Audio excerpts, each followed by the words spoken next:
सुनाओ निफ्टी 50 अब देखिए 23,753 पर क्लोजिंग हुई है। एंड अब यहां से होना क्या वाला है ये जरा समझने की कोशिश करते हैं। रिलायंस के अंदर क्या हो रहा है, HDFC बुआ जी के अंदर क्या हो रहा है।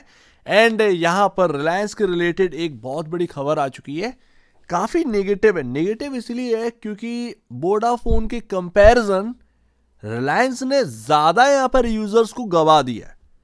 ये शायद एक बहुत बहुत बहुत लंबे अरसे बाद हुआ होगा शायद ऐसा कुछ। एंड उसका इम्पैक्ट शायद कल की डेट में आपके सामने देखने को मिल जाएगा। अब यहाँ पर मंथली एक्सपायरी भी है। लोगों के ना ये भी है कि भैया यहाँ पर ना शॉर्ट बहुत है, कवर होने कवर होने कवर होने। पता नहीं यार, पिछले बार मंथली एक्सपायरी हुई थी तो यही बोल वाला चला था एंड 400 पॉइंट नेगेटिव हो गया था निफ्टी। क्या इस बार होगा? सेंटा क्लॉस आएंगे क्या रैली लेकर, ये भी बात करेंगे जरा। लो आ गए सेंटा क्लॉस रैली लेकर। अब यहाँ पर अगर आप देखेंगे तो 9.25% का यहाँ पर आपके सामने ईयर टू डेट रिटर्न है।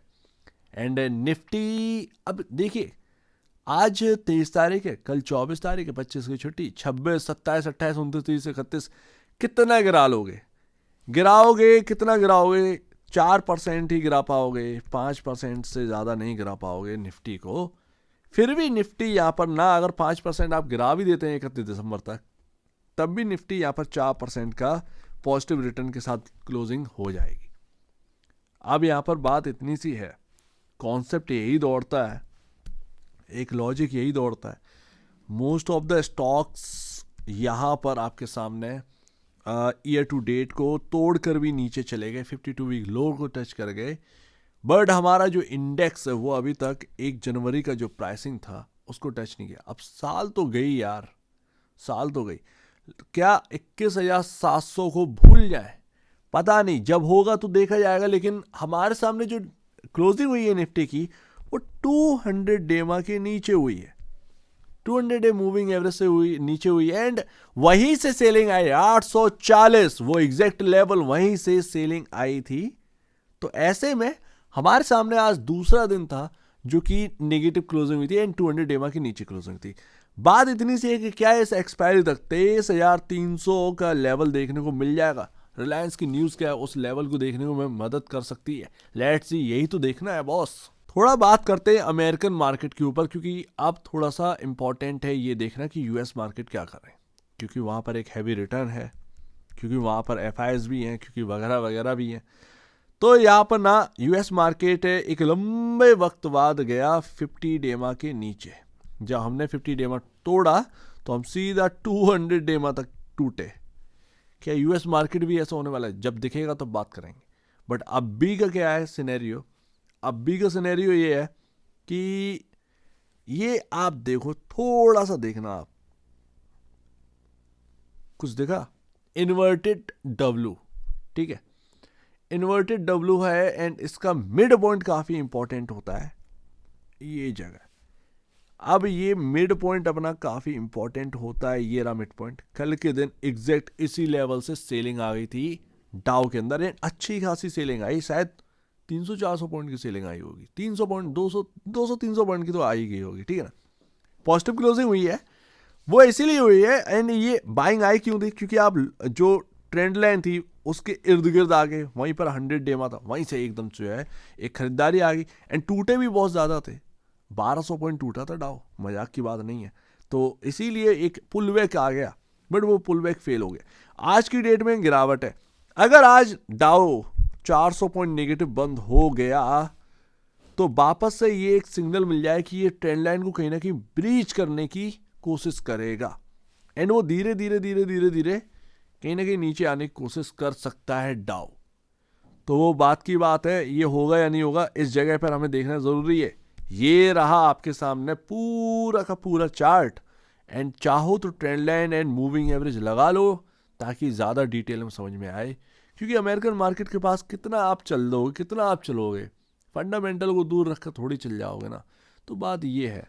लेकिन हाँ, यूएस के अंदर बहुत सारे ऐसे स्टॉक्स हैं जिनका $1 ट्रिलियन मार्केट कैप होना चाहिए बट उनका नहीं है। तो हो सकता है यूएस मार्केट में आगे भी एक रनअप अच्छा खासा जारी हो और 21 जनवरी को शायद ट्रम्प की यहाँ पर ना एक ताज पेशी होगी, तो शायद उसके बाद एक मूव बने क्रिप्टो और यूएस के मार्केट में।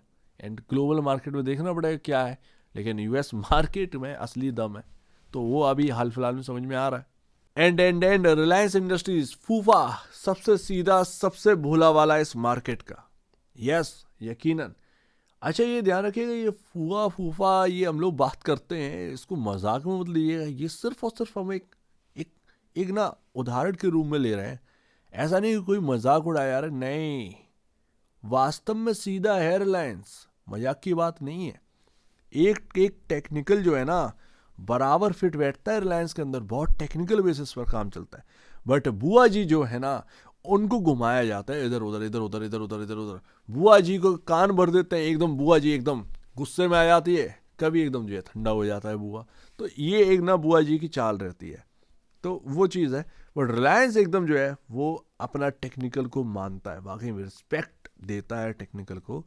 एंड फिलहाल 37 लाख 60,000 ऑलमोस्ट यहाँ पर हमारे सामने यूजर्स ने यहाँ पर छोड़ दिया है जियो को। एंड ये भारतीय एयरटेल ने 1.97 यानी 19,70,000 यूजर्स को जोड़ा है। वोडाफोन आइडिया ने उतने ही, जितना कि भारतीय एयरटेल ने बढ़ाया उतना ही गवाया है।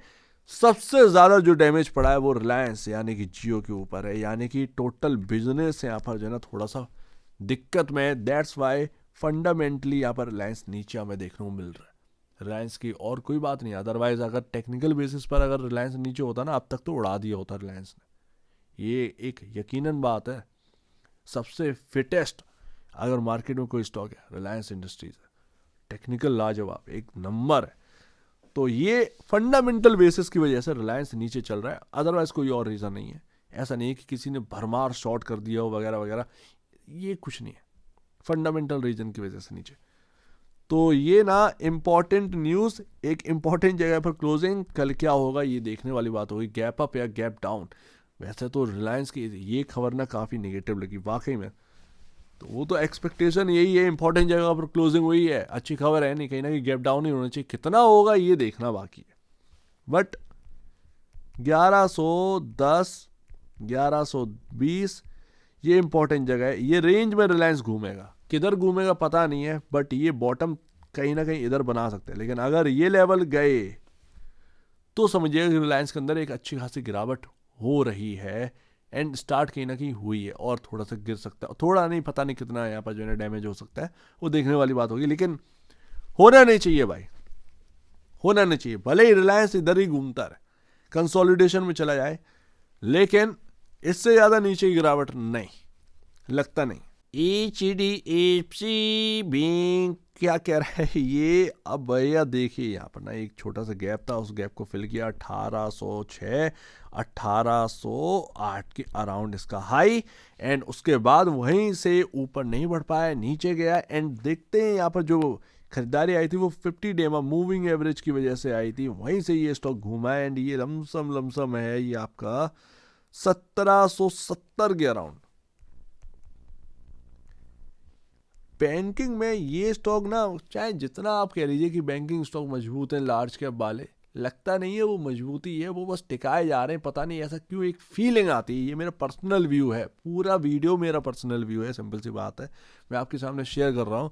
जो भी अगर कुछ पॉइंट मिले तो लीजिएगा, लेकिन ये मेरा पर्सनल व्यू है, खुद भी एनालिसिस करिए, ज़्यादा बेहतर है। बट HDFC बैंक हो या ICICI हो या फिर एक्सिस हो या फिर वो कोटक, मुझे समझ में नहीं आता। क्योंकि अगर वो ऊपर है तो जो स्मॉल मिड कैप बैंक्स हैं उनको भी ऊपर होने चाहिए, तो वो क्यों 52 वीक लो ऊपर हैं? उनमें क्या गलती हो गई?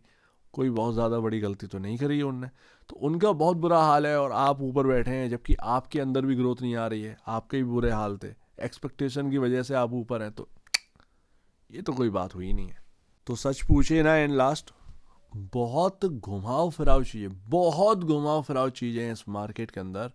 ये वो वक्त चल रहा है, जितना घूमा है, जितना आप देखेंगे उतना आप यहाँ पर जो है ना परेशान होंगे वाकई में। मतलब कहीं बैंकिंग पॉजिटिव है तो यहाँ पर रिलायंस जो कि पूरा बैंकिंग के बराबर, वो नेगेटिव है। उसके बाद आईटी के अंदर पता नहीं भैया, चलो भैया कहने की बात है, ये वो अभी तक तो नंबर ग्रोथ वाले आए नहीं है, क्या ही आप बात कर रहे हैं। सिर्फ और सिर्फ शॉर्ट टर्म में गेन कर रहे हैं लोग, और कुछ नहीं आईटी से। अदरवाइज आईटी बहुत नेगेटिव होना चाहिए, ये लार्ज कैप आईटी। एसेंचर तक डिस्काउंट पर चल रहा था, उसके नंबर अच्छे है, तब वो 6-7-8% बढ़ा है। एसेंचर तक डिस्काउंट पर था, आप तो 52 वीक हाई को तोड़कर और हाई पर चले गए, जबकि आपके नंबर्स तक नहीं आए हैं, तब जाकर ये हाल है। पहले नंबर तो आ जाने दो।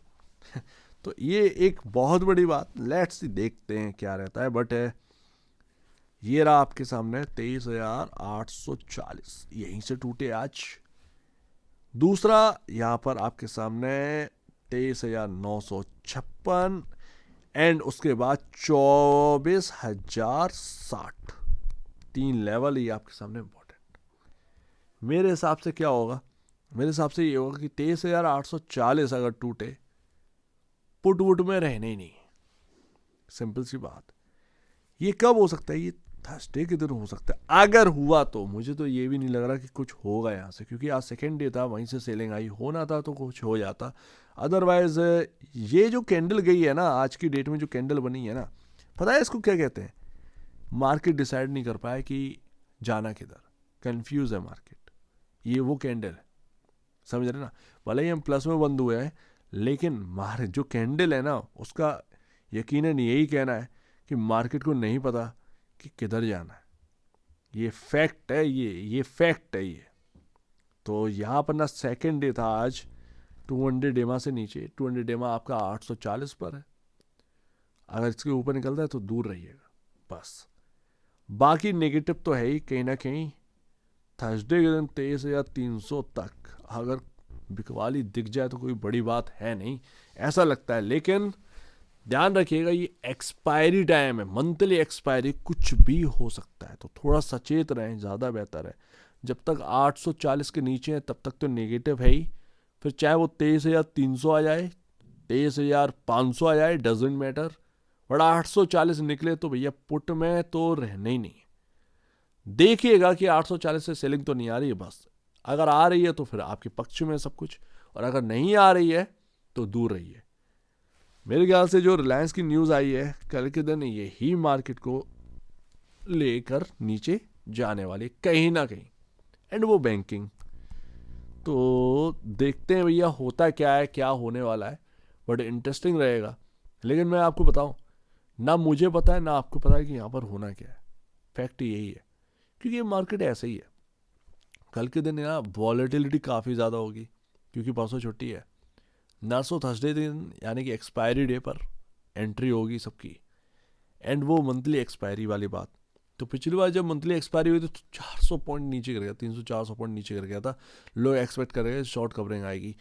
क्या है वो इस वक्त आएगी? सेंटा रैली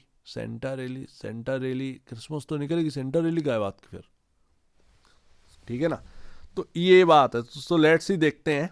मेरे कहने का मतलब ये है, सचेत रहिए। 840 अगर निकले, पुट से दूर रहना है, ठीक है ना? बस कॉल की तरफ चेज करना है अगर चाहे तो, लेकिन उस वक्त का सिनेरियो देखें, क्योंकि हम तो यहाँ पर बात करके छोड़ रहे हैं और कुछ है नहीं आपके पास, यही है जो कुछ भी है। सो लेट्स ही देखते हैं यहाँ पर क्या रहता है।